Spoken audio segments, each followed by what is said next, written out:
পাকিস্তানিরা আমাদের বাঙালিদের লাইন করে দাঁড়িয়ে গুলি করতেন, মা বোনদের লাইন করে ধরে নিয়ে যেতেন, ঠিক এটাই কিন্তু তারা করছেন, তবে স্লো পয়জনের মতো করছেন। আপনারা এক কাজ করেন, হিন্দুদের এরকম স্লো পয়জনের না মেরে একসাথে আমাদের সরোয়ার্দী উদ্যানের সামনে ডাকেন এবং আমাদের একসাথে মেরে ফেলেন। আপনাদের পরিকল্পনা বাস্তবায়ন হবে। পাকিস্তান বানানোর জন্য যে হিন্দু নিধনের পরিকল্পনা করছেন এবং হিন্দু নির্যাতন করছেন স্লো পয়জনের মতো, আপনারা যেভাবে স্লো পয়জনে জীবন্তভাবে পুড়াচ্ছেন, কি বলতেছেন যে ধর্ম অবমাননা করেছে। কোথায় ধর্ম অবমাননা করেছে? র্যাব, পুলিশ সকলেই প্রমাণ দিয়েছে সে ধর্ম অবমাননা করে নাই। তারপরেও যারা যেভাবে তাকে জীবন্ত পুরানিয়েছে তাদের কোনো রকম শাস্তি হয় নাই। এবং ইতিহাসে আপনারা ধর্ম প্রচারের জন্য মৌলবাদীদের সাপোর্ট করার জন্য স্মরণীয় হয়ে থাকবেন।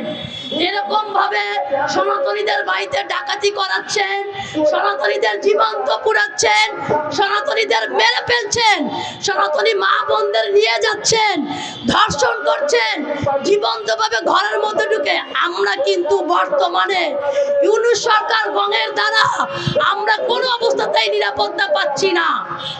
আমি একজন আইনজীবী হিসেবে বলতে চাই, আপনারা কোনো অবস্থাতেই আইন প্রয়োগ করছেন না।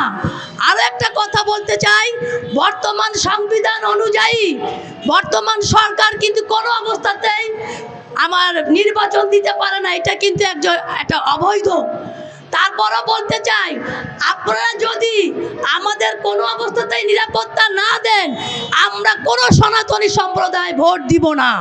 আমরা না ভোটের পক্ষে।